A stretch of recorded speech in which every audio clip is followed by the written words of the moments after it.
Hello नमस्कार दोस्तों। आप सब कैसे हैं? आई होप आप सभी बहुत बढ़िया होंगे, बहुत बेहतरीन होंगे और आप लोगों की तैयारी भी बहुत बेहतरीन चल रही होगी। तो मेरे प्यारे दोस्तों, जैसा कि हम लोग अभी डबल एओ का पढ़ाई कर रहे हैं और हम लोग का मेन टारगेट है कि 80 में 80 लाना है और उसी के लिए हम लोग अभी पढ़ाई कर रहे हैं। तो मेरे प्यारे दोस्तों, आप लोग 2 वीडियो देख चुके हैं इससे पहले, और जिसमें हम लोग फर्स्ट चैप्टर अकाउंटेंसी का जो फर्स्ट चैप्टर जिसको बोलते हैं अकाउंटिंग का इंट्रोडक्शन, यानी कि लेखांकन का परिचय, इंट्रोडक्शन टू अकाउंटिंग, उसके हम लोग थ्योरिकल पार्ट को देखे थे। तो मेरे प्यारे दोस्तों, आज हम लोग जो फर्स्ट चैप्टर है उससे जो भी एमसीक्यू बन सकते हैं, यानी कि जो भी क्वेश्चन बन सकते हैं लेखांकन का परिचय से, तो आज हम लोग सारे एमसीक्यू को देखेंगे। मेरे प्यारे दोस्तों, जो भी एमसीक्यू बन सकते हैं इसी में से बनेंगे, इससे बाहर आपको इस चैप्टर में एमसीक्यू देखने को नहीं मिलेगा। ठीक है, जो भी एमसीक्यू बन सकते हैं हम लोग सारे एमसीक्यू पर हम लोग डिस्कशन करेंगे आज। तो देखिए, हम लोग अभी चलिए देखते हैं। लेकिन मेरे प्यारे दोस्तों, अगर आप लोग पिछला वीडियो नहीं देखे हैं तो एक बार जा करके जरूर देख लीजिए, ताकि आप लोग को पूरा कॉन्सेप्ट क्लियर हो जाए और एमसीक्यू को आप लोग सोल्व कर पाएँ। और मैं आप लोग को एमसीक्यू के द्वारा भी पूरा डिटेल बताने का प्रयास करूंगा, लेकिन एक बार थ्योरिकल पार्ट को जरूर देख लीजिए। डिस्क्रिप्शन बॉक्स में उसका लिंक है प्रीवियस वीडियो का, तो एक बार आप लोग पिछला वीडियो भी देख लीजिए। तो चलिए, हम लोग इस चैप्टर के जो भी एमसीक्यू बन सकते हैं हम लोग वन बाय वन डिस्कशन करते हैं, है ना। तो देखिए, पहला क्वेश्चन है question number one. Question number one में कहा जा रहा है कि पुस्तकालय का अर्थ है बताना है कि बुक कीपिंग का मतलब क्या होता है। तो पुस्तकों को रखना, जैसे कि हम लोग किताब खरीद के रख दिए तो क्या उसको हम लोग बुक कीपिंग बोलेंगे? नहीं बोलेंगे, है ना। पुस्तकालयों को अलमीरा में रखना, अगर हम लोग किताब को पुस्तकों को अगर अलमीरा में रख दिए तो उसको क्या हम लोग बुक कीपिंग बोलेंगे? नहीं। अगर अलमीरा में कुछ भी रख देंगे तो उसको बुक कीपिंग बोलेंगे? नहीं बोलेंगे ना। तो ऑप्शन नंबर सी पढ़िएगा क्या, कि व्यापारिक लेन देनों का हिसाब पुस्तकों में रखना, बिल्कुल सही। इसका ऑप्शन नंबर सी करेक्ट हो जाएगा। ठीक है, यानी कि जो भी व्यापारिक लेन देन हो रहे हैं, अगर उसको हम लोग अगर उसका हिसाब किताब को अगर पुस्तकों में लिख करके रख रहे हैं तो उसको हम लोग बुक कीपिंग कहते हैं। ठीक है, वन का सी हो जाएगा। चलिए देखते हैं next question, question number two. Question number two में कहा जा रहा है कि पुस्तकालय से आशय है बताना है कि बुक कीपिंग डिनोट्स, है ना। तो बुक कीपिंग किस चीज़ को डिनोट्स करता है? तो देखिए, क्या कहा जा रहा है कि व्यवसायिक व्यवहारों को पुस्तकों में लिखने की कला, बिल्कुल सही। ऑप्शन नंबर ए इसका करेक्ट हो जाएगा, क्योंकि देखिए व्यवसायिक व्यवहारों को पुस्तकों में लिखने की एक कला है। Art of recording business deals in books. और बाकी ऑप्शन को पढ़िए, देखिए क्या कहा जा रहा है कि लेखा पुस्तकों को रखना, पुस्तकों को रखना बुक कीपिंग नहीं कहलाता है, पुस्तकों में लिखना बुक कीपिंग कहलाता है ना। और ऑप्शन नंबर सी पढ़िए, क्या कहा जा रहा है कि पुस्तकों को क्रय विक्रय हेतु संभाल के रखना, किताब को खरीदने बेचने के लिए रखना, ये तो नहीं कहलाता बुक कीपिंग। बुक कीपिंग का सीधा सीधी मतलब होता है कि हिसाब किताब को बुक में लिखना, रजिस्टर मेंटेन करना, है ना। तो ऑप्शन नंबर ए करेक्ट हो जाएगा। चलिए क्वेश्चन नंबर थ्री देखिएगा कि क्या कहा जा रहा है कि लेखांकन किसकी भाषा है बताना है कि लेखांकन इसकी भाषा है। तो अकाउंटिंग जो है ये किसकी लैंग्वेज है? तो हम लोग पढ़े थे कि अकाउंटिंग है बिजनेस की लैंग्वेज है। किसकी लैंग्वेज है? बिजनेस की। ऑप्शन नंबर ए करेक्ट हो जाएगा। इन्वेस्टमेंट की नहीं होगी, स्टेटिस्टिक्स की नहीं होगी, उद्योग की भी नहीं होगी। ठीक है, थ्री का ए हो जाएगा। चलिए देखते हैं next question, question number four. Question number four में कहा जा रहा है कि लेखांकन लेन देनों का लेखा करती है। तो बताना है जो लेखांकन है, अकाउंटिंग है, तो ये कैसे लेन देनों का लेखांकन करती है। तो वस्तु इकाई में, यानी कि कमोडिटी के यूनिट्स के रूप में, या फिर मॉनेटरी यूनिट्स के रूप में, या फिर प्रोडक्टिव यूनिट्स के रूप में, या फिर इनमें से कोई नहीं। तो मेरे प्यारे दोस्तों, इसका ऑप्शन नंबर बी करेक्ट हो जाएगा, मौद्रिक इकाई में। अकाउंटिंग में हम लोग उसी को लिख सकते हैं जिसका कोई ना कोई मौद्रिक वैल्यू है। जैसे मान लेते हैं कि मैंने 10 रुपया का सामान खरीदा, तो मैं उसको लिख सकता हूँ। लेकिन अगर जिसका मौद्रिक वैल्यू है ही नहीं, यानी कि मॉनेटरी यूनिट है ही नहीं, तो क्या हम उसको अकाउंटिंग में लिख सकते हैं? बिल्कुल नहीं। जैसे कि राम सुंदर है, तो क्या मैं उसको लिख सकता हूँ? नहीं लिख सकता हूँ। क्यों? क्योंकि राम कितना सुंदर है, इतना सुंदर है, इतना सुंदर, इतना सुंदर, कितना सुंदर, नहीं बोल सकते हैं। यानी जिसको मुद्रा में मापा जा सकता है उसी को अकाउंटिंग में लिखा जाता है। यानी मौद्रिक इकाइयों की माप होती है। किसकी होती है? मौद्रिक इकाइयों का लेखा लेखा होती है। ठीक है, चलिए देखते हैं next question, question number five. Question number five में कहा जा रहा है कि लेखांकन के प्रकार हैं, तो मैंने बताया था आप लोगों के लेखांकन 3 प्रकार का होता है ना, वित्तीय लेखांकन, लागत लेखांकन और प्रबंधकीय लेखांकन, यानी कि ऑप्शन नंबर डी इसका करेक्ट हो जाएगा। अकाउंटिंग 3 प्रकार का होता है। अगर आप लोग नहीं देखे हैं पिछला वीडियो तो जा करके देख लीजिए, लेकिन एक बार अगर देख लेंगे तो पूरा कॉन्सेप्ट क्लियर होगा, और अगर नहीं भी देखे हैं तो सुन लीजिए कि अकाउंटिंग 3 प्रकार का होता है, ठीक है। फिनेंशियल अकाउंटिंग, कॉस्ट अकाउंटिंग और मैनेजमेंट अकाउंट, तो ये 3 प्रकार का अकाउंटिंग होता है, तो ऑप्शन नंबर डी करेक्ट हो जाएगा। चलिए देखते हैं next question, question number 6। Question number 6 में कहा जा रहा है कि लेखांकन की विशेषता है। तो लेखांकन के अंतर्गत 3 काम होता है, मैंने आप लोगों को बता चुका है, लेकिन अगर आप लोग नहीं देखे हैं तो जाकर देख लीजिएगा, और नहीं तो सुन लीजिए कि लेखांकन के अंतर्गत क्या क्या कार्य होता है। तो पहला होता है अभिलेखन, यानी कि चीज़ों को लिखना। दूसरा होता है वर्गीकरण करना, और तीसरा होता है सारांश तैयार करना, यानी कि ऑल ऑफ दी एबव इसका सही हो जाएगा ऑप्शन नंबर डी, ठीक है। चलिए देखते हैं next question, question number 7। Question number 7 में कहा जा रहा है कि लेखांकन के कार्य हैं। बताना है कि लेखांकन का क्या कार्य है। तो लाभ अथवा हानि की गणना करना, बिल्कुल। अगर हम लोग कोई भी चीज़ को लिख के रख रहे हैं तो क्यों रख रहे हैं, हम लोग को लाभ हानि पता चले इसलिए। अगर हम लोग को लाभ हानि पता ही ना चले तो हम लोग क्यों लिखेंगे, ठीक है। तो ऑप्शन नंबर ए तो लग रहा है कि होगा। देखते हैं ऑप्शन नंबर बी, व्यवसाय की वित्तीय स्थिति ज्ञात करना, बिल्कुल सही, ये भी सही है कि व्यवसाय की कैसी वित्तीय स्थिति है, कि कंडीशन सही है कि खराब है कि कैसा है, तो उसको भी हमको जानकारी मिलता है। और विभिन्न पक्षों को सूचनाएं प्रदान करना, बिल्कुल ये भी सही है। तो ऑल ऑफ दी एबव इसका सही हो जाएगा ऑप्शन नंबर डी, ठीक है। चलिए देखते हैं next question, question number 8। Question number 8 में कहा जा रहा है कि लेखांकन की सीमाएं हैं। बताना है कि अकाउंटिंग की कौन कौन सी लिमिटेशन है, सीमाएं हैं। तो व्यक्तिगत निर्णय से प्रभावित, ये बिल्कुल है। ऐतिहासिक लागत पर आधारित, ये भी है। चलिए देखते हैं नेक्स्ट में क्या क्या कहा गया है। कहा गया कि झूठे दिखाओं से प्रभावित, ये भी है। और ऑल ऑफ दी अबव, यानी कि इसका भी हो जाएगा ऑप्शन नंबर डी करेक्ट हो जाएगा, क्योंकि ये सारे उसकी सीमाएं हैं, ठीक है। चलिए देखते हैं next question, question number 9। Question number 9 में कहा जा रहा है मेरे प्यारे दोस्तों कि निम्न मदों में कौन सी वित्तीय प्रकृति की नहीं है। बताना है इसमें कौन सा है जो फिनेंशियल नेचर का नहीं है, ठीक है। Not not financial in nature. तो कार का उधार पर खरीदा, अगर आप कार को उधार में खरीद रहे हैं तो ये एक वित्तीय प्रकृति की है, बिल्कुल है। क्योंकि आप जो है सो एक कार खरीद रहे हैं, उधारी में खरीद रहे हैं, ठीक है, लेकिन आप बाद में तो पैसा देंगे, है ना, यानी कि एक ये फिनेंशियल ट्रांजेक्शन है। दूसरा है एक कर्मचारी को नौकरी से हटा देना। तो मेरे प्यारे दोस्तों इसका क्या हो जाएगा, ऑप्शन नंबर बी करेक्ट हो जाएगा, क्योंकि अगर आप किसी कर्मचारी को नौकरी से हटा रहे हैं तो आप कोई फिनेंशियल ट्रांजेक्शन नहीं कर रहे हैं, है ना, वो कोई फिनेंशियल नेचर का नहीं है, मतलब कोई लेन देन नहीं हो रहा है, उसको तो बेचारे को हटा दिए आप, है ना। और दूसरा कि भवन नगद में खरीदना, तो अगर आप भवन नगद खरीदेंगे तो फिनेंशियल ट्रांजेक्शन होगा, क्योंकि पैसा का लेन देन होगा, लेकिन अगर आप एक कर्मचारी को हटा रहे हैं तो ये आपका वित्तीय प्रकृति का नहीं है, ऑप्शन नंबर बी करेक्ट हो जाएगा। चलिए देखते हैं दोस्तों next question, question number 10। Question number 10 में कहा जा रहा है कि कौटिल्य ने इस पुस्तक पर लिखी थी। तो बताना है कि कौटिल्य, जिसको हम लोग चाणक्य भी कहते हैं, तो उन्होंने एक पुस्तक लिखा था, तो उस पुस्तक का क्या नाम था। तो उस पुस्तक का नाम था अर्थशास्त्र, यानी कि ऑप्शन नंबर बी इसका करेक्ट हो जाएगा, 10 का बी। चलिए देखते हैं दोस्तों next question, question number 11। Question number 11 में कहा जा रहा है कि लेखांकन सतर्कतापूर्ण, है ना, लेखांकन जो होता है ये सतर्कतापूर्ण, एक सेकेंड मेरे दोस्तों,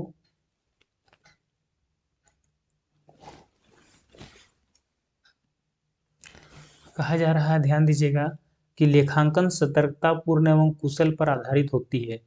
तो लेखांकन जो है यानी कि अकाउंटिंग जो है ये किसकी कुशलता पर आधारित होती है, सतर्कता एवं किसकी कुशलता पर आधारित होती है। तो बहुत अच्छा क्वेश्चन है, तो इसका हो जाएगा आपका पुस्तक पालन प्रणाली, यानी कि जो बुक कीपिंग सिस्टम है तो उसी पर यह आधारित होती है। इस बात को आप तो याद रखिएगा, ऑप्शन नंबर ए इसका करेक्ट हो जाएगा, ठीक है। चलिए दोस्तों देखते हैं next question, question number 12। Question number 12 में कहा जा रहा है कि बताना है कि भारतीय इंस्टीट्यूट ऑफ चार्टर्ड अकाउंट्स, ठीक है, institute of chartered accounts of India की स्थापना किस वर्ष हुई थी। तो मेरे प्यारे दोस्तों इसकी स्थापना हुई थी 1949 में, यानी कि 1949 में, 1949 में हुई थी, भारतीय इंस्टीट्यूट ऑफ चार्टर्ड अकाउंट। ठीक है, institute of chartered account of India. अगर आप लोग को नहीं पता है तो इसको आप लोग जरूर नोट कीजिएगा। ठीक है, चलिए देखते हैं दोस्तों next question, question number 13। Question number 13 में कहा जा रहा है कि पुस्तक पालन का मुख्य उद्देश्य है, बताना है कि आप लोगों को main objective of book keeping, book keeping का मेन उद्देश्य क्या होता है। तो देखिए, लेन देनों का पूर्ण अभिलेखन, जो भी लेन देन हो रहा है उन चीज़ों को लिखना, बिल्कुल ये तो है। व्यवसाय पर वित्तीय प्रभाव का निर्धारण, तो ये जो है ये भी है। और समंकों का विश्लेषण तथा निर्वचन। तो मेरे प्यारे दोस्तों, इसका सही क्या हो जाएगा, इसका ऑप्शन नंबर ए हो जाएगा। देखिए यहाँ पर क्या कहा गया है कि पुस्तकालय का मुख्य उद्देश्य होता है, यानी कि बुक कीपिंग का मेन उद्देश्य क्या होता है, चीज़ों को लिखना, है ना, चीज़ों को लिखना होता है। और जैसे कि ऑप्शन नंबर बी में कहा गया है ना कि व्यवसाय पर वित्तीय प्रभाव का निर्धारण, तो प्रभाव का निर्धारण यहाँ पर नहीं होता है। प्रभाव का निर्धारण बुक कीपिंग से नहीं होता। बुक कीपिंग का सीधा सीधी मतलब है कि जो भी लेन देन हो रहा है उस चीज़ को आप रजिस्टर में मेंटेन कीजिए, यानी कि लेन देनों का पूर्ण अभिलेखन इसका सही हो जाएगा। बाकी सब ये गलत है, ये सब गलत है ना। दिया हुआ है कि ऐसा लगेगा कि आपको पढ़ के कि ऑप्शन नंबर डी होगा, लेकिन ऑप्शन नंबर डी नहीं है। समंकों का विश्लेषण तथा निर्वचन, तो इंटरप्रिटेशन इसका काम नहीं है, इसका काम है चीज़ों को लिखना। ठीक है, चलिए देखते हैं दोस्तों next question, question number 14। Question number 14 में कहा जा रहा है कि वित्तीय लेखांकन का मूलभूत कार्य है। जो वित्तीय लेखांकन यानी कि जो फिनेंशियल अकाउंटिंग है, हमने अभी देखा था कि अकाउंटिंग 3 प्रकार का होता है, financial accounting, cost accounting and management accounting. तो यहाँ पर कहा जा रहा है कि फिनेंशियल अकाउंटिंग का मेन फंक्शन क्या होता है। जो वित्तीय लेखांकन है, फिनेंशियल अकाउंटिंग है, इसका मेन उद्देश्य क्या होता है, यानी कि मूलभूत कार्य क्या होता है। तो मेरे प्यारे दोस्तों, इसका मूलभूत कार्य क्या होता है देखते हैं। सभी व्यावसायिक लेन देनों का लेखा करना, बिल्कुल सही। अगर ये फिनेंशियल अकाउंटिंग है तो फिनेंशियल अकाउंटिंग में क्या करते हैं कि सभी व्यवसाय के लेन देनों का लेखा करते हैं। ठीक है, तो ऑप्शन नंबर इसका ए करेक्ट हो जाएगा। ठीक है, चलिए देखते हैं दोस्तों next question, question number 15। Question number 15 में कहा जा रहा है, एक सेकेंड, देखिए क्वेश्चन नंबर 15, क्वेश्चन नंबर 15 में कहा जा रहा है कि निम्नलिखित में कौन व्यवसायिक लेन देन नहीं है। आप लोगों को बताना है कि कौन सा है जो बिजनेस ट्रांजेक्शन नहीं है। तो देखिए, पहला ऑप्शन पढ़ते हैं। तो पहला ऑप्शन में कहा जा रहा है कि पुनः बिक्री हेतु माल का क्रय मूल्य इतना। तो अगर पुनः बिक्री हेतु यानी कि हमको अगर फिर से बेचना है तो माल का क्रय करना होगा, तो ये तो एक व्यापारिक लेन देन है ना। दूसरा क्या, वेतन देना यानी सैलरी पेड करना, तो पेड सैलरी भी एक व्यापारिक लेन देन है। तो क्वेश्चन में पूछा है कि कौन सा है जो व्यापारिक लेन देन नहीं है। ठीक है, नगद माल बेचना ये भी व्यापारिक लेन देन है। ऑप्शन नंबर डी पढ़िए क्या कहा जा रहा है कि व्यक्तिगत प्रयोग हेतु टीवी खरीदना। अगर आप पर्सनल यूज के लिए टीवी खरीद रहे हैं, पर्सनल यूज के लिए अगर टीवी खरीद रहे हैं तो वह आपका बिजनेस ट्रांजेक्शन नहीं होगा बल्कि पर्सनल ट्रांजेक्शन होगा। तो यहाँ पर पूछा है कि कौन सा है जो बिजनेस ट्रांजेक्शन नहीं है। तो व्यक्तिगत प्रयोग हेतु टीवी खरीदना बिजनेस ट्रांजेक्शन नहीं है, ऑप्शन नंबर डी करेक्ट हो जाएगा। चलिए दोस्तों देखते हैं next question, question number 16। Question number 16 में कहा जा रहा है कि लेखांकन मुख्य कार्य है। लेखांकन मुख्य कार्य है, बताना है कि लेखांकन जो है क्या मुख्य कार्य है। तो मेरे प्यारे दोस्तों, व्यवसायिक लेन देनों का अभिलेखन करना, है ना। दूसरा व्यवसायिक गुणों का अभिलेखन करना, व्यवसायिक व्यवहारों का अभिलेखन एवं वर्गीकरण करना। तो ऑप्शन नंबर सी करेक्ट हो जाएगा, क्योंकि इसमें 3 काम होता है। आप लोगों को मैं बता दे रहा हूँ और मैंने पहले भी बताया है, इसमें 3 काम होता है। एक तो होता है रिकॉर्डिंग करना, दूसरा होता है क्लासिफिकेशन करना, और तीसरा होता है एनालिसिस करना। तो एनालिसिस तो ऑप्शन में दिया हुआ नहीं है, इसलिए रिकॉर्डिंग और क्लासिफिकेशन इसका सही हो जाएगा, ऑप्शन नंबर सी करेक्ट हो जाएगा। ठीक है, और अगर ओनली रिकॉर्डिंग रहता तो ओनली रिकॉर्डिंग को करते हैं, लेकिन क्लासिफिकेशन तो क्लासिफिकेशन भी लेंगे। और अगर तीनों रहता तो तीनों को टिक मारते हैं, मतलब जिसमें तीनों रहता उसको टिक मारते हैं। ठीक है, क्वेश्चन नंबर 17 देखिए, 17 नंबर 17 नंबर में कहा जा रहा है कि पुस्तपालन का मुख्य उद्देश्य बताना है कि बुक कीपिंग का मेन ऑब्जेक्टिव क्या है। तो हर किसी का अपना अपना एक ऑब्जेक्टिव होता है, तो पुस्तपालन का यानी कि बुक कीपिंग का मेन ऑब्जेक्टिव क्या है। तो सौदों का पूर्ण, है ना, अभिलेखन, यानी कि जो भी लेन देन हो रहा है, जो भी ट्रांजेक्शन हो रहा है उस चीज़ का लिखना, ये तो बिल्कुल है है ना। दूसरा पढ़िए ऑप्शन नंबर बी, व्यवसाय पर वित्तीय प्रभाव का निर्धारण, है ना, वित्तीय प्रभाव का निर्धारण, तो ये भी है उसका। और समकों का विश्लेषण एवं निर्वचन, इंटरप्रिटेशन नहीं है, यानी कि ऑप्शन नंबर डी करेक्ट हो जाएगा, जिसमें ए और बी शामिल है। ठीक है, तो मेरे प्यारे दोस्तों आई होप आप लोगों को समझ में आ रहा होगा, चीजें क्लियर हो रही होगी। चलिए देखते हैं next question, question number 18। Question number 18 में कहा जा रहा है मेरे प्यारे दोस्तों कि लेखांकन में लेखा होता है, तो बताना है कि जो अकाउंटिंग है, अकाउंटिंग में हम लोग किस चीज़ का लेखा करते हैं, किसका लेखा करते हैं।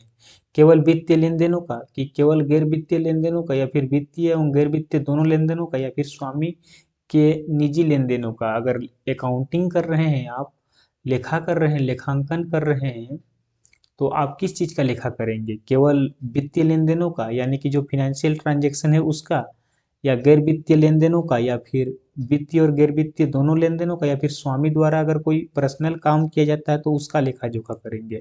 तो मेरे प्यारे दोस्तों यहाँ पर वित्तियों का लेखा जोखा करेंगे, जिसका फिनेंशियल ट्रांजेक्शन हो तो उसी को लिख सकते हैं। जो नॉन फिनेंशियल ट्रांजेक्शन है हम लोग उसको नहीं लिख सकते हैं, जैसे कि जिसको फिनेंशियल मतलब जो लेन देन हम लोग का पैसा कौड़ी में होता है उसी को हम लोग लिख सकते हैं अकाउंटिंग में ना। और जो लेन देन पैसा कौड़ी में नहीं होता, जैसे वस्तु विनिमय हुआ, या फिर एक दूसरे को हम लोग हेल्प कर दिए, कुछ ऐसा ट्रांजेक्शन हुआ जो पैसा कौड़ी का मामला नहीं था, ऐसे ही था, किसी को गिरा गिरा पड़ा था तो उसको हम थोड़ा सा हेल्प कर दिए, किसी को 4 रोटी खिला दिए, तो हम इन चीज़ों को नहीं लिख सकते, हम उसी को लिख सकते हैं जो वित्तीय प्रकृति की, यानी कि फिनेंशियल ट्रांजेक्शन है।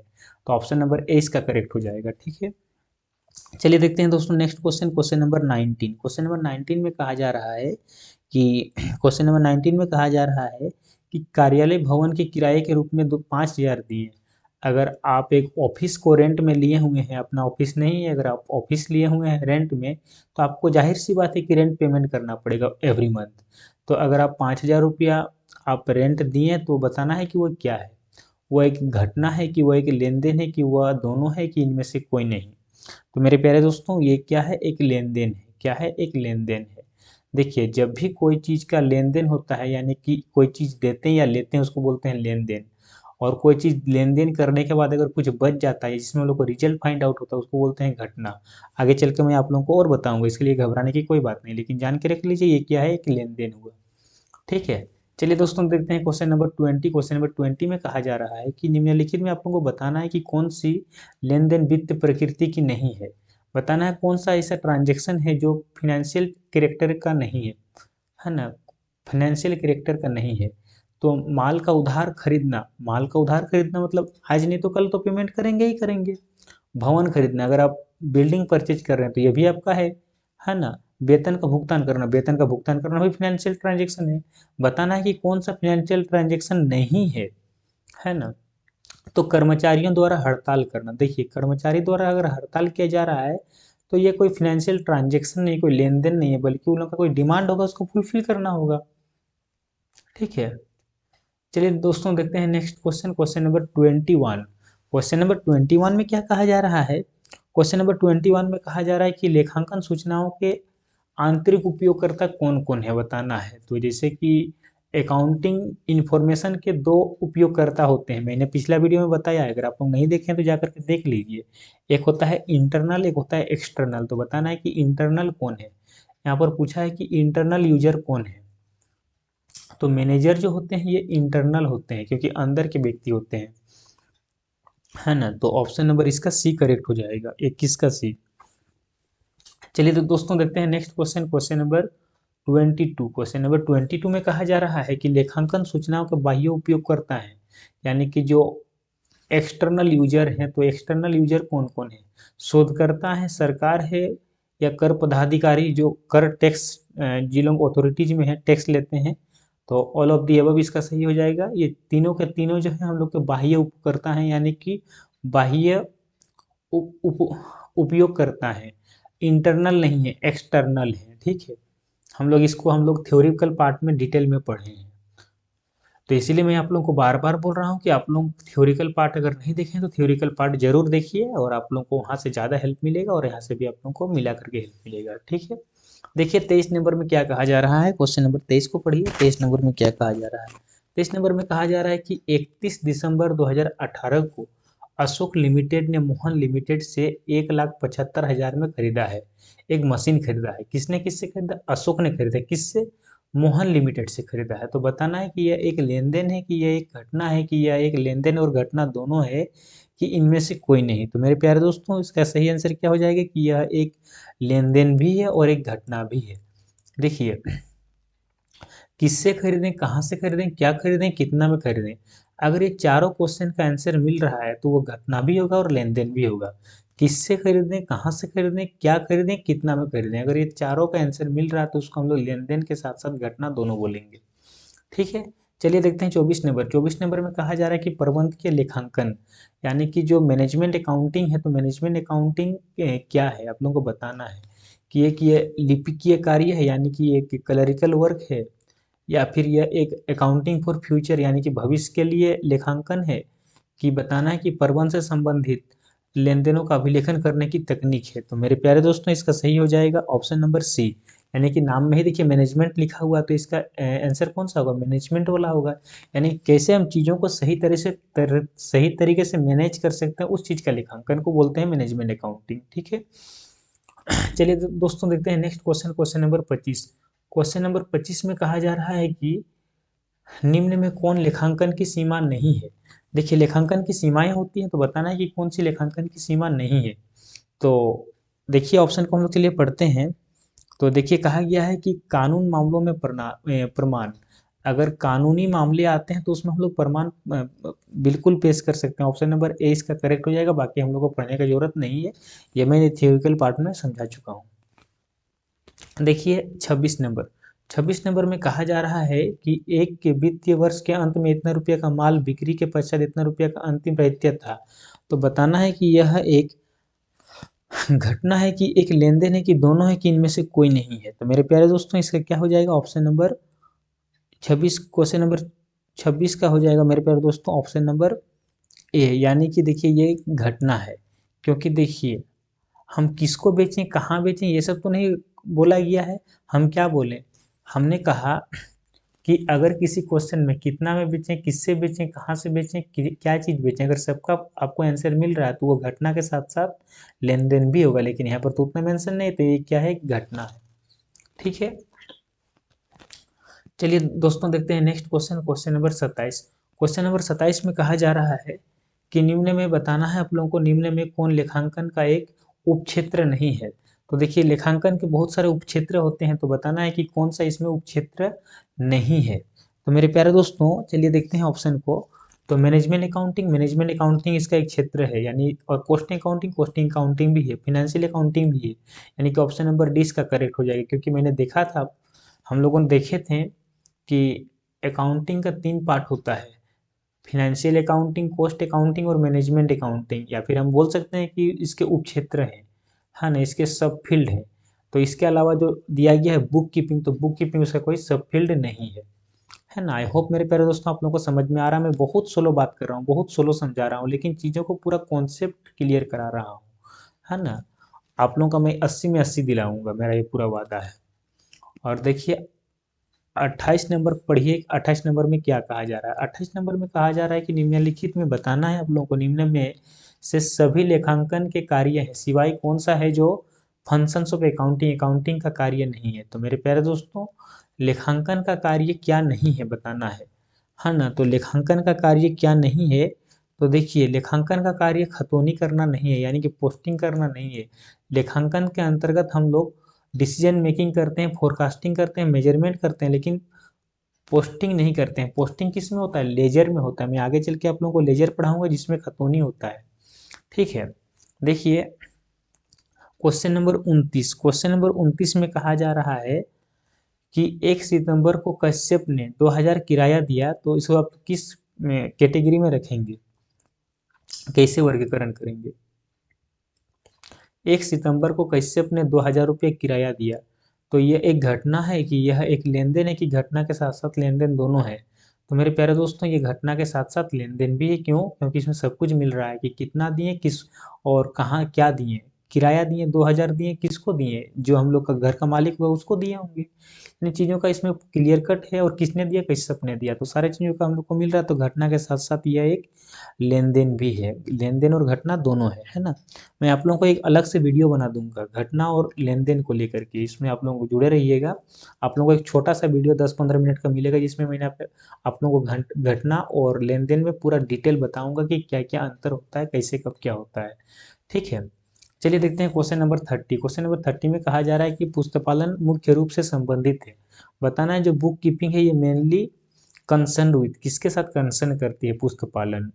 तो इसका देखिए पहला ऑप्शन को हम लोग पढ़ते हैं, तो अभिलेखन समंकों को सारांशित करने से, तो जो भी हम लोग के जो रिकॉर्डिंग होते हैं, रिकॉर्डेड होते हैं, उसको समराइजिंग करना है ना। तो मेरे प्यारे दोस्तों, जो भी रिकॉर्डिंग होते हैं उसका समराइजिंग करना। दूसरा देखिए क्या कहा जा रहा है कि उपयोगकर्ताओं के लिए समंकों का निर्वचन करने से, या फिर वित्तीय समंकों का अभिलेखन करने से।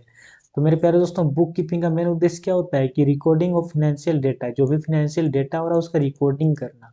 ठीक है, चीज़ों को लिखना, रजिस्टर मेंटेन करना, है ना। चलिए देखते हैं दोस्तों next question, question number 31। Question number 31 में क्या कहा जा रहा है? क्वेश्चन नंबर 31 में कहा जा रहा है क्वेश्चन नंबर 31 में कहा जा रहा है कि 31 मार्च 2020 को 5000 मूल्य का माल बिक्री किए जाने के बाद इतना रुपये का स्टॉक बचा। तो ये क्या है? ये एक घटना है ना। ये क्या है? एक घटना है। चलिए देखते हैं क्वेश्चन नंबर 32, 32 नंबर को देखते हैं। तो 32 नंबर क्वेश्चन बहुत इंपॉर्टेंट है, और ये क्वेश्चन देखिए जेक बोर्ड 2019 में आया हुआ क्वेश्चन है। ठीक है, क्या कहा जा रहा है कि दोहरा लेखा प्रणाली के आविष्कारक किसे मतलब कहा जाता है, किसे माना जाता है, या फिर दोहरा लेखा प्रणाली का आविष्कार किसने किया? जो डबल एंट्री सिस्टम है, तो डबल एंट्री सिस्टम का जनक कौन है, किसने डबल एंट्री सिस्टम को इंट्रोड्यूस किया? तो मेरे प्यारे दोस्तों, इसका सही हो जाएगा ऑप्शन नंबर डी, फ्रा लुकास पेसियोली। मैंने आप लोगों को बताया था कि अगर 3 टाइप का क्वेश्चन आता है कि father of double entry system, father of book keeping, या फिर फादर ऑफ अकाउंटेंसी, तो तीनों का आंसर क्या होगा? फ्रा लुकास पेसियोली होगा, या फिर लुकास पेसियोली, जो भी रहे एक ही चीज़ है। देखिए लेखांकन क्या है, बताना है कि लेखांकन क्या है। क्वेश्चन नंबर 33 बहुत ज़्यादा इंपॉर्टेंट है, ना जाने का एक बार आया है, बहुत बार आया है। ठीक है, क्वेश्चन नंबर 33 में कहा जा रहा है कि लेखांकन है, बताना है कि अकाउंटिंग क्या है। यह एक विज्ञान है कि एक कला है, कि कला और विज्ञान दोनों है? तो मेरे प्यारे दोस्तों, ये कला और विज्ञान दोनों है। कला भी है, साथ के साथ ये साइंस भी है, मतलब आर्ट्स भी है और साथ के साथ साइंस भी है। ठीक है, चलिए दोस्तों देखते हैं next question, question number 34। Question number 34 में क्या कहा जा रहा है? क्वेश्चन नंबर 34 में कहा जा रहा है कि पुस्तपालन का सर्वप्रथम प्रयोग हुआ था। तो बताना है जो बुक कीपिंग है, पुस्तपालन है, तो इसका सबसे पहला किस देश में इसका शुरुआत हुआ था? तो हम लोग देखे थे कि इटली से हुआ था, क्योंकि फ्रा लुकास पेसियोली कहाँ के रहने वाले थे? इटली के रहने वाले थे, तो इटली से ही इसका शुरुआत हुआ था। ठीक है, लेखांकन सूचनाओं का उपयोगकर्ता कौन है? बताना है जो अकाउंटिंग इन्फॉर्मेशन है, तो इसका उपयोगकर्ता कौन कौन है? ओनर बिल्कुल है, ओनर को तो जानकारी मिलना ही चाहिए कि मेरा फाइनेंशियल इन्फॉर्मेशन क्या कहता है। मैनेजर को भी मिलना चाहिए। इन्वेस्टर जो भी उसमें इन्वेस्ट किए उनको भी मिलना चाहिए, यानी कि ऑल ऑफ दी अबव इसका करेक्ट हो जाएगा। आई होप मेरे प्यारे दोस्तों आप सभी को समझ में आ रहा होगा। ठीक है, देखिए मेरा वीडियो बहुत लंबा जा रहा है, लेकिन आप लोगों को अगर मैं 5-5 मिनट का वीडियो दूं तो आप लोगों का सिलेबस कंप्लीट होगा नहीं, इसलिए आप लोगों को धीरज रखना होगा, पढ़ना होगा। जब मैं पढ़ाने के लिए रात रात भर जग रहा हूँ आप लोगों को पढ़ाने के लिए, तो आप लोगों को तो पढ़ना ही होगा, और आप लोगों को मेहनत करेंगे। और देखिए मैं एक टीचर होने के नाते इतना मेहनत कर रहा हूँ, जो कि मैं ऑलरेडी एक किसी न किसी जॉब में हूँ, मेरा अच्छा खासा इनकम है। इसके बावजूद भी मैं आप लोगों के लिए इतना काम कर रहा हूँ, तो आप लोगों को तो अपना काम अपने प्रति करना ही होगा, सिलेक्शन लेना है, इसीलिए, है ना। देखिए 36 नंबर में क्या कहा जा रहा है? 36 नंबर में कहा जा रहा है कि बताना है कि इसमें लेखांकन का कौन सा सहायक क्षेत्र नहीं है। तो हम लोग देख चुके हैं कि लेखांकन का 3 सहायक क्षेत्र होता है, सब फील्ड होता है। फाइनेंशियल अकाउंटिंग होता है, मैनेजमेंट कॉस्ट अकाउंटिंग होता है, और मैनेजमेंट अकाउंटिंग, लेकिन बुक कीपिंग तो नहीं है, यानी कि ऑप्शन नंबर 20 का करेक्ट हो जाएगा। ठीक है, चलिए तो दोस्तों देखते हैं next question, question number 37। Question number 37 में क्या कहा जा रहा है कि निम्नलिखित में बताना है कि निम्न में कौन सी लेखांकन की सीमाएं नहीं है। नहीं है पूछा है कि कौन सी है जो लेखांकन की सीमाएं नहीं है। तो कौन सी नहीं है, चलिए हम लोग ऑप्शन को पढ़ते हैं, ऑप्शन के अकॉर्डिंग टिक मारते हैं। तो देखिए लेखांकन परंपरा पर आधारित है, बिल्कुल है, परंपरा पर आधारित बिल्कुल है। कानूनी मामलों में साक्ष्य, देखिए बिल्कुल सही है, कानूनी मामलों में साक्ष्य है ना, कानूनी अगर कोई भी विवाद होता है तो उसमें हम लोग साक्ष्य के तौर पर प्रकट कर सकते हैं, तो इसकी सीमा नहीं बल्कि ये है ना, क्या बोला कि सीमा नहीं है, जबकि ये इसका सीमा है। तो ऑप्शन नंबर 20 का करेक्ट हो जाएगा, ठीक है। चलिए दोस्तों देखते हैं next question, question number 38। Question number 38 में क्या कहा जा रहा है कि लेखांकन है, बताना है कि अकाउंटिंग क्या है ना। तो अकाउंटिंग यानी कि लेखांकन एक पेशा है, लेखांकन एक सामाजिक शक्ति है, लेखांकन एक सेवा कार्य है, यानी कि ऑल ऑफ दी एबव इसका करेक्ट हो जाएगा, क्योंकि ये तीनों का तीनों है ना। लेखांकन जो है कला भी है, लेखांकन विज्ञान भी है, लेखांकन एक पेशा भी है, लेखांकन सामाजिक शक्ति भी है, और लेखांकन एक सेवा कार्य भी है। तो बहुत सारी चीजें हैं, तो ऑप्शन नंबर डी करेक्ट हो जाएगा।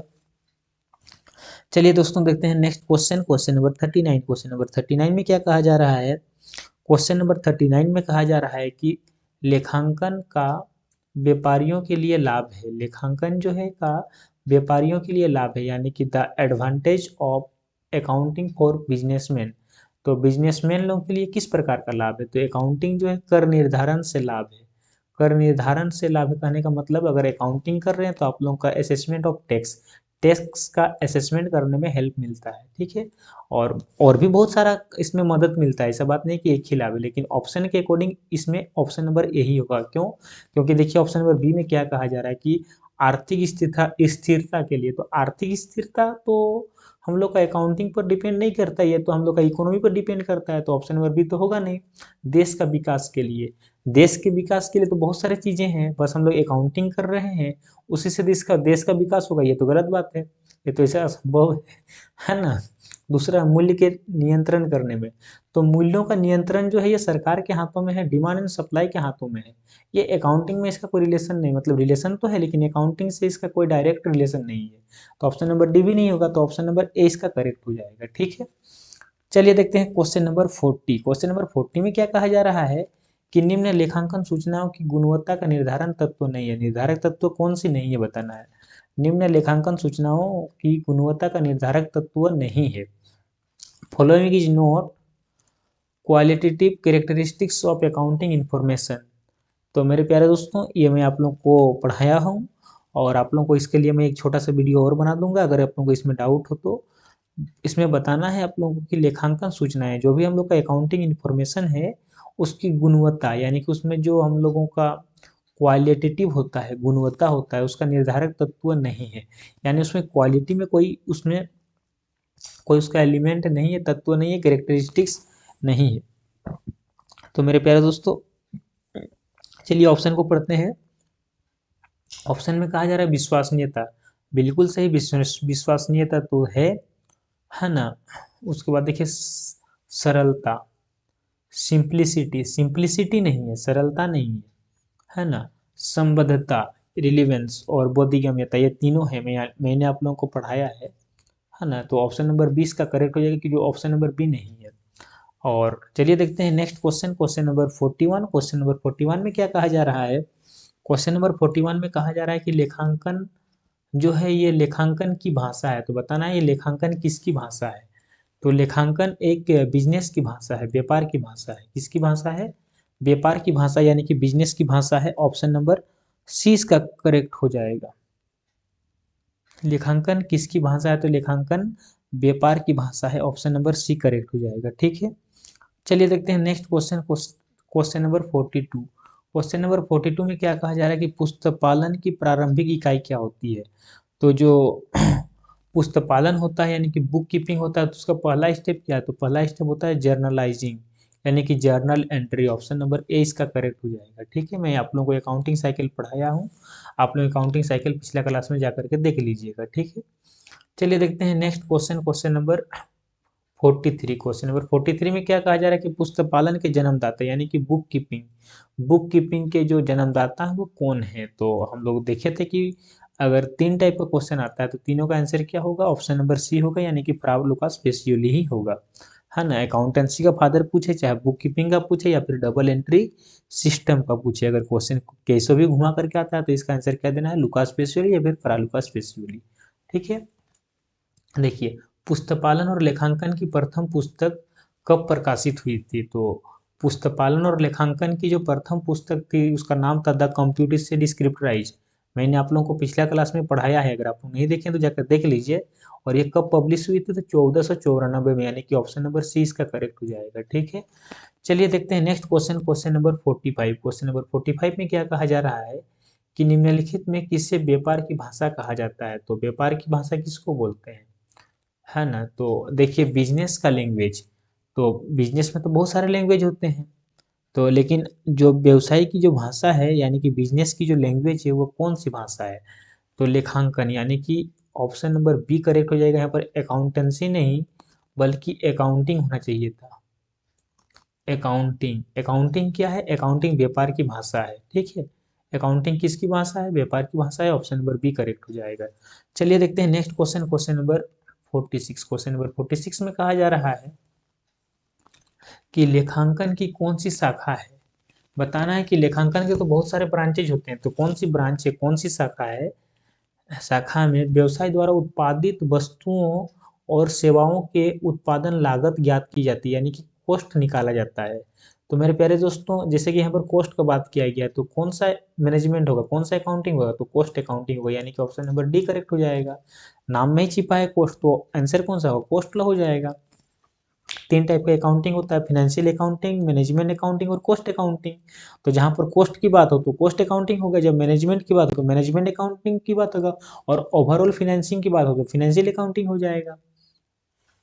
ठीक है, चलिए देखते हैं next question, question number 47। Question number 47 में क्या कहा जा रहा है कि लेखांकन सूचनाओं का उपयोगकर्ता कौन नहीं है? तो देखिए, निवेशक, निवेशक तो है, ऋणदाता भी है, स्वामी भी है और अवयस्क, यानी कि एक माइनर, माइनर इसका उपयोगकर्ता नहीं है। अवयस्क किसको बोलते हैं? जिसका उम्र 18 वर्ष से कम, यानी कि बच्चा है। अगर वो बच्चा है तो बच्चा को क्या फर्क पड़ता है कि बिजनेस में कितना का प्रॉफिट हो रहा है कि कितना का लॉस हो रहा है? एक अवयस्क। ठीक है, अगर वो अवयस्क कोई मालिक ही है, यानी कोई अगर ओनर ही अगर अवयस्क है, 18 साल से कम का है, तब तो अलग बात है, लेकिन ऐसे जनरली अवयस्क को इसकी सूचना की आवश्यकता नहीं पड़ती है। ठीक है, 48 नंबर देखिएगा क्या कहा जा रहा है कि निम्नलिखित इनमें से बताना है, इनमें से कौन लेखांकन सूचनाओं का उपयोग करता है? इस बार है पूछा है, इस पहला क्वेश्चन में पूछा था कि नहीं है, और इस बार पूछा है। तो निवेशक है, ऋणदाता है, स्वामी है और इनमें से सभी, यानी कि ऑल ऑफ द अबव इसका करेक्ट हो जाएगा। ठीक है, चलिए देखते हैं दोस्तों next question, question number 49। Question number 49 में कहा जा रहा है कि दोहरा लेखा प्रणाली के जनक जो लुकास पेसियोली हैं, ये निवासी थे, कहाँ के रहने वाले थे? तो ये इटली के रहने वाले थे। ऑप्शन नंबर बी करेक्ट हो जाएगा। ठीक है, क्वेश्चन नंबर 50 में देखिए क्या कहा जा रहा है कि निम्नलिखित में बताना है, निम्नलिखित में कौन सा व्यापारिक लेन देन नहीं है, यानी कि बिजनेस ट्रांजेक्शन नहीं है? तो देखिए, पुत्र के स्कूल का फीस व्यापार के पैसे से देना, यानी कि अगर अपना बेटा का अगर स्कूल फीस अगर व्यापार का पैसा से दे रहे हैं, यानी कि बिजनेस का पैसा से दे रहे हैं, तो वह बिजनेस ट्रांजेक्शन नहीं है। ठीक है, कि है, अगर आप व्यापार का पैसा से दे रहे हैं तब तो है, व्यापार का पैसा से दे रहे हैं तब तो है, लेकिन अगर आप निजी पैसा से दे रहे हैं तो नहीं होगा, यानी कि ऑप्शन नंबर इसका सी हो जाएगा। देखिए, मैंने भी ऑप्शन नंबर सी को पढ़ा नहीं, डायरेक्ट ऑप्शन नंबर डी टिक मार दिया है ना, तो ये गलती आप लोगों से भी हो सकता है। देखिए, व्यक्तिगत बैंक खातों से अगर अपना पर्सनल अकाउंट से अगर अपना बच्चा का फीस दे रहे हैं तो ये क्या नहीं है, ये व्यापारिक लेन देन नहीं है। और ऑप्शन नंबर डी में क्या कहा गया कि पुत्र का जो स्कूल फीस है व्यापार का पैसा से दिए हैं। अगर व्यापार का पैसा से दिए हैं तो व्यापार का अगर यूज हुआ है तो बिजनेस ट्रांजेक्शन होगा, लेकिन अगर आप अपना पर्सनल अकाउंट से पैसा निकाल करके दिए हैं तो बिजनेस ट्रांजेक्शन नहीं है। ऑप्शन नंबर सी करेक्ट हो जाएगा। ये गलती मेरे से हुआ, आप लोगों से भी हो सकता है, तो सावधानी बरतिएगा। ठीक है, क्वेश्चन को एक बार पढ़िएगा। देखिए, मैंने क्या किया, मैं बाकी जगह हर ऑप्शन को पढ़ रहा हूँ, लेकिन इस बार मैं ऑप्शन को पढ़ा ही नहीं और डायरेक्ट देख के मार दिया। लेकिन देखिए, सावधानी हटी तो दुर्घटना घटी। चलिए, 51 नंबर देखिएगा, 51 नंबर में क्या कहा जा रहा है? 51 नंबर में कहा जा रहा है कि निम्नलिखित में कौन लेखांकन का उपवर्ग है? तो लेखांकन का उपवर्ग होता है, देखिए हम लोग अभी कि फाइनेंशियल अकाउंटिंग, कॉस्ट अकाउंटिंग और मैनेजमेंट अकाउंटिंग, तो ऑप्शन नंबर डी करेक्ट हो जाएगा कि ऑल ऑफ दी एबव इसका करेक्ट हो जाएगा, क्योंकि तीनों का तीनों उसका उप क्षेत्र है या फिर उपवर्ग है या फिर शाखा है ना। चलिए 52 नंबर ध्यान दीजिएगा। 52 नंबर में क्या कहा जा रहा है कि निम्नलिखित में कौन वित्तीय विवरण का अंतिम उपयोगकर्ता नहीं है, सॉरी आंतरिक उपयोगकर्ता नहीं है, यानी कि इंटरनल यूजर नहीं है। तो इंटरनल यूजर में कौन कौन नहीं है, जैसे बोर्ड ऑफ डायरेक्टर, तो बोर्ड ऑफ डायरेक्टर तो अंदर का आदमी है तो ये तो होगा, है ना। प्रबंधक मैनेजर भी अंदर का आदमी है तो ये भी होगा, और अधिकारी भी अंदर का आदमी है तो ये भी होगा। तो 52 नंबर का क्या हो जाएगा, ऑप्शन नंबर डी हो जाएगा, यानी कि ऋणदाता। जो ऋण देने वाला है ये एक्सटर्नल आदमी है, यानी कि व्यापार के बाहर का आदमी है। अंदर का आदमी को बोलते हैं इंटरनल, और व्यापार के बाहर के आदमी को बोलते हैं एक्सटर्नल। तो यहाँ पर पूछा है कि नॉट एन इंटरनल, कौन से हैं जो इंटरनल नहीं है, यानी अगर इंटरनल नहीं है तो एक्सटर्नल होंगे, और एक्सटर्नल में कौन होगा, लेंडर्स होगा, यानी कि ऋणदाता होगा। आई होप आप लोगों को समझ में आ रहा होगा मेरे प्यारे दोस्त। चलिए 53 नंबर देखते हैं। 53 नंबर में क्या कहा जा रहा है कि which of the following is not an external user, external user नहीं है, नोट लगा दिया है, मतलब अगर एक्सटर्नल नहीं होगा तो इंटरनल होगा। तो निवेशक, साझेदार, या फिर सरकारी एजेंसी, या फिर ट्रेड यूनियन। जैसे कि एक होता है ट्रेड यूनियन, क्या होता है मैं आगे आप लोगों को पढ़ाऊंगा, घबराने की कोई बात नहीं है। तो क्या हो जाएगा इसमें, पार्टनर। पार्टनर जो होता है ये अंदर का आदमी होता है, यानी कि ये एक्सटर्नल है ना, एक्सटर्नल नहीं होता है बल्कि इंटरनल होता है, यानी अंदर का आदमी होता है। और यहाँ पर पूछा कि कौन सा एक्सटर्नल नहीं है, अगर एक्सटर्नल है तो इंटरनल होगा। पार्टनर, पार्टनर एक मालिक होता है। जैसे कोई भी पार्टनरशिप जब दो या दो से अधिक आदमी मिल करके एक साथ करते हैं तो उसको पार्टनरशिप कहा जाता है। मैं आप लोगों को ये भी पढ़ाऊंगा, ठीक है। चलिए 54 नंबर ध्यान दीजिएगा। 54 नंबर में क्या कहा जा रहा है कि बताना है कि इनमें से कौन सा सत्य है। आप लोगों को which of the following is true, true बताना है कि कौन सा सही है, और सही को ही टिक मारना है, गलत को टिक नहीं मारना है ना। तो देखिए क्या कहा जा रहा है कि लेखांकन विगत घटनाओं के अभिलेखन का चरण है, बिल्कुल सही है, ऑप्शन नंबर ए ही इसका करेक्ट मिल गया, ठीक है। लेखांकन जो है ना ये विगत घटना या फिर जो घटना घट चुका है उसी का हम लोग लिखने का एक चरण, यानी कि एक रिकॉर्डिंग फेज है, ठीक है। ऑप्शन नंबर बी को पढ़िए। बी में क्या कहा जा रहा है कि लेखांकन व्यवसाय के चालू वित्तीय स्थिति को प्रतिबिंबित करती है, बिल्कुल गलत बात है। नेक्स्ट क्या कहा जा रहा है कि लेखांकन वित्तीय सौदे तुलनीय, बिल्कुल गलत बात है। लेखांकन विवरण आंकड़ों को प्रभाव प्रदर्शित, बिल्कुल गलत बात है, ऑप्शन नंबर ए करेक्ट हो जाएगा, ठीक है। चलिए क्वेश्चन नंबर 55 का आंसर दीजिएगा। 55 में क्या कहा जा रहा है कि पुस्तक पालन का जनक किसे कहा जाता है, तो ये मैं बोल बोल के थक गया, या होगा फरा लुकास पेसियोली हो जाएगा, ठीक है, यानी कि ऑप्शन नंबर ए करेक्ट हो जाएगा, लुकास पेसियोली। चलिए देखते हैं next question, question number 56। 56 number में कहा जा रहा है कि लेखांकन के प्रकार हैं। तो लेखांकन 3 प्रकार के होते हैं, फाइनेंशियल अकाउंटिंग, कॉस्ट अकाउंट और मैनेजमेंट अकाउंटिंग, यानी कि all of the above, option number D correct हो जाएगा, ठीक है। चलिए 57 नंबर को देखते हैं। 57 नंबर में क्या कहा जा रहा है कि निम्नलिखित में कौन सा लेखांकन का सॉरी लेखांकन का कार्य नहीं है। तो लेखांकन का कार्य नहीं है, आपको नहीं वाला बताना है। तो क्रमबद्ध रूप में अभिलेखन करना बिल्कुल सही है, कि कीपिंग सिस्टमेटिकली, सिस्टमेटिकली रिकॉर्डिंग करना ये तो काम है ना। व्यवसाय की संपत्तियों को संरक्षित करना, व्यवसाय की संपत्तियों को रक्षा करना लेखांकन का काम नहीं, बल्कि वह तो एक गार्ड का काम है, गार्ड है वो देखेगा, है ना। वो लिखने का काम थोड़ा है, लिखने का काम तो है लिखना ठीक है। परिणामों का अधिकतम करना, देखिए ये फिर गड़बड़ वाला बात बोल रहा है कि परिणामों को, जैसे कि मान लेते हैं कहीं पर 10,000 का प्रॉफिट हुआ, उसको बढ़ा चढ़ा करके 20,000 दिखा देना, ये तो गलत बात है, ये तो उसका काम है। तो ऑप्शन नंबर इसका बी हो जाएगा, 57 का बी हो जाएगा। चलिए देखते हैं next question, question number 58। Question number 58 में क्या कहा जा रहा है कि निम्न मदों में कौन सी वित्तीय प्रकृति की नहीं है। आप लोगों को बताना है कि कौन सा है जो फिनेंशियल नेचर का नहीं है। तो देखिए फिनेंशियल नेचर का नहीं है। कार उधार पर खरीदना, अगर कार को उधारी खरीदें तो वो फिनेंशियल ट्रांजेक्शन है, आज नहीं तो कल आप उसको पेमेंट करेंगे, यानी कि फिनेंशियल ट्रांजेक्शन तो है। दूसरा क्या है कि एक कर्मचारी को नौकरी से हटा देना। तो मेरे प्यारे दोस्तों अगर एक कर्मचारी को आप नौकरी से हटा रहे हैं तो कोई आप फिनेंशियल काम नहीं कर रहे हैं, फिनेंशियल ट्रांजेक्शन नहीं कर रहे हैं। ठीक है, स्वामी द्वारा व्यक्तिगत प्रयोग के लिए नगद निकालना, अगर स्वामी को जरूरत पड़ गया तो अपना बिजनेस जरूर निकाल सकता है, ये फिनेंशियल ट्रांजेक्शन होगा। भवन का नगद में खरीदना, अगर भवन को नगद में खरीद रहे हैं तो ये भी फिनेंशियल ट्रांजेक्शन है। लेकिन अगर आप एक कर्मचारी को नौकरी से निकाल दे रहे हैं तो फिनेंशियल ट्रांजेक्शन नहीं है, not in financial in nature. देखिएगा क्वेश्चन नंबर 59, 59 नंबर को ध्यान दीजिएगा। 59 में क्या कहा जा रहा है कि दीपक मिठाई की दुकान चला रहा है। दीपक एक आदमी है जो मिठाई का दुकान चला रहा है, मिठाई का दुकान उसके पास है। ठीक है, और निम्नलिखित में कौन सी लेन देन लेखा पुस्तकों में रिकॉर्ड नहीं किया जाएगा, वो कौन सा है जो अपना बिजनेस में अपना बुक मेंटेन नहीं करेगा, रजिस्टर मेंटेन नहीं करेगा, रिकॉर्डिंग नहीं करेगा। रसोई को एक फर्नीचर इतना में बेचा, अगर उसका जो रसोई को यानी कि जो रसोई है उसको घर का फर्नीचर बेचता है, तो बताना है कि कौन सा है जो नहीं है। तो मेरे प्यारे दोस्तों, अगर आप घर का सामान को किसी को बेच रहे हैं तो वो बिजनेस का थोड़े होगा। अगर आप बिजनेस का सामान को बेचते हैं तो बिजनेस का होता है।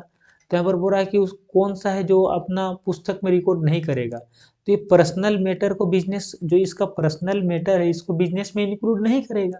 तो ऑप्शन नंबर यही इसका करेक्ट हो जाएगा। दूसरा क्या हो रहा है कि 250 रुपये का खाद्य तेल खरीदा है। अगर आप कोई भी अगर आप तेल खरीद रहे हैं क्योंकि आप हलवाई का दुकान चला रहे हैं, मिठाई है, आप मिठाई का दुकान चला रहे हैं, तो आप तो तेल खरीदेंगे ही, क्योंकि तेल खरीदेंगे, चीनी खरीदेंगे, बेसन खरीदेंगे, तब जाके आप मिठाई बना करके बेचेंगे। तो आपका तो बिजनेस वाला एक्टिविटी है।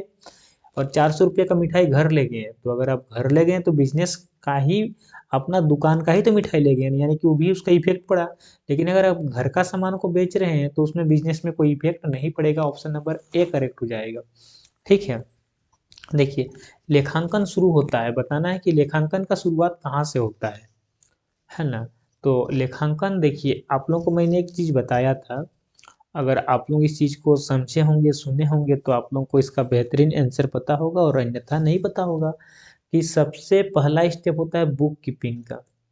जैसे ही बुक कीपिंग खत्म होता है उसके बाद स्टार्ट होता है अकाउंटिंग का, और जैसे ही अकाउंटिंग खत्म होता है उसके बाद शुरू होता है अकाउंटेंसी का। तो हम लोग इसमें एक वेन डायग्राम भी देखे थे कि बुक कीपिंग पहला स्टेप है, उसके बाद आता है अकाउंटिंग, और लास्ट में आता है अकाउंटेंसी। इस प्रकार से हम लोग एक वेन डायग्राम भी देखे थे। तो क्वेश्चन के अकॉर्डिंग क्या कहा जा रहा है कि अकाउंटिंग बिगेन स्टार्ट, अकाउंटिंग कब शुरू होता है, जब बुक कीपिंग खत्म होता है, यानी कि ऑप्शन नंबर ए करेक्ट हो जाएगा। पुस्तक पालन खत्म होता है, जैसे ही बुक कीपिंग खत्म फिर अकाउंटिंग शुरू, अकाउंटिंग खत्म अकाउंटेंसी शुरू। ठीक है, ये आप लोगों को पता होना चाहिए, मैंने आप लोगों को बताया है। चलिए देखते हैं नेक्स्ट क्वेश्चन, क्वेश्चन नंबर 61 और 62। आज का सेशन बहुत लंबा चला गया, लेकिन हम लोग लगभग 62 क्वेश्चन को देखें तो 62 क्वेश्चन के बाहर इस चैप्टर से और क्वेश्चन नहीं आ सकता है। ठीक है, तो इसीलिए आप लोगों को लेट लगेगा, लेकिन मैं चीज़ों को आप लोगों को पूरा घोल के पिला दूंगा, एक एक कॉन्सेप्ट क्लियर करा दूंगा। जो दो थोड़ा बहुत अगर आप लोगों को डाउट रह गया तो कमेंट बॉक्स में कमेंट कीजिएगा, मैं आप लोगों को उसका सेपरेट वीडियो बना करके भी समझा दूंगा। ठीक है, तो मेरे तरफ से आप लोगों को फुल सपोर्ट है। देखिए 62 नंबर, लेकिन 61 नंबर को देख लेते हैं पहले। कहा जा रहा है कि किस लेखाक्रम का उद्देश्य व्यवसाय के प्रबंध के लिए निर्णय लेने के लिए महत्वपूर्ण सूचनाएं प्रदान करना है, यानी कि to provide important information for taking decision for management of business to the object of which accounting. तो बताना है कि देखिए यहाँ पर मैनेजमेंट का बात किया गया है, तो कौन सा होगा, मैनेजमेंट अकाउंटिंग होगा, है ना। मैनेजमेंट का अगर बात किया गया है, लेकिन यहाँ पर क्या कहा जा रहा है, मैनेजमेंट, और देखिए मैनेजमेंट अकाउंटिंग होगा, तो ऑप्शन नंबर बी करेक्ट हो जाएगा, क्योंकि बात हो रहा है मैनेजमेंट करने का ना। जैसे लागत का बात होगा, कॉस्ट का बात होगा, तो कॉस्ट अकाउंटिंग होगा, और अगर मैनेजमेंट का बात हो रहा है तो मैनेजमेंट अकाउंटिंग होगा। ठीक है, तो ऑप्शन नंबर बी करेक्ट हो जाएगा। देखते हैं, चलिए नेक्स्ट क्वेश्चन, क्वेश्चन नंबर 62, और आज का लास्ट क्वेश्चन, इस चैप्टर का लास्ट क्वेश्चन है। 62 में क्या कहा जा रहा है, ध्यान दीजिएगा। एक सेकेंड, देखिए स्क्रॉल करते करते कट जा रहा है कि लेखांकन को साधारणतः व्यवसाय की भाषा मानी जाती है। यह बात सही है कि गलत है, तो बिल्कुल सही बात है ये। कि हम लोग लेखांकन को व्यवसाय की भाषा मानते ही हैं, हम लोग शुरू से पढ़ते आ रहे हैं। मैंने आप लोगों को डिस्कशन भी कर दिया है। तो मेरे प्यारे दोस्तों, इस प्रकार से हम लोग इस चैप्टर के जितने भी एमसीक्यू बन सकते थे सारे को डिस्कशन किए। देखिए मेरा पढ़ाने का तरीका बहुत स्लो है, लेकिन मैं चीज़ों को एक एक कॉन्सेप्ट क्लियर करा रहा हूँ। ठीक है, तो आप लोग इसका फ़ायदा उठाइए, बोरिंग नहीं लगेगा आप लोगों को मेरा वीडियो। अगर बोरिंग लग रहा है तो थोड़ा सा स्किप कर दीजिए, थोड़ा सा पॉज कर दीजिए, थोड़ा सा गाना उना सुन लीजिए 2-5 मिनट, फिर पढ़िए। लेकिन पढ़ना तो होगा, क्योंकि सिलेक्शन लेना है, सीधा सीधी बात है। मज़ा आए ना आए अलग बात है, लेकिन सिलेक्शन लेना एक सबसे प्रायोरिटी है। तो आप लोगों को पढ़ना ही होगा। मैं आप लोगों को तो इतना इंटरेस्टिंग वे में पढ़ा रहा हूँ, चीज़ों को बखान कर रहा हूँ कि आप लोगों को मज़ा आए, लेकिन टाइम कम है। अगर हम लोग 10 क्वेश्चन को अगर डिस्कशन करेंगे और आधा घंटा मजाक करेंगे, तो हम लोग के पास वैसा टाइम अभी है नहीं। उतना टाइम नहीं है कि 10 क्वेश्चन को डिस्कशन करके आधा घंटा मजाक करेंगे, नहीं। मैं 1 घंटे में आप लोगों को, 1 डेढ़ घंटे में आप लोगों को मैं 60-62 क्वेश्चन कराऊंगा। ठीक है, आप लोग बोरिंग लगे पॉज कर दीजिए, थोड़ा सा इधर उधर घूम लीजिए, गाना वाना सुन लीजिए, फिर पढ़िए, लेकिन पढ़ना तो होगा।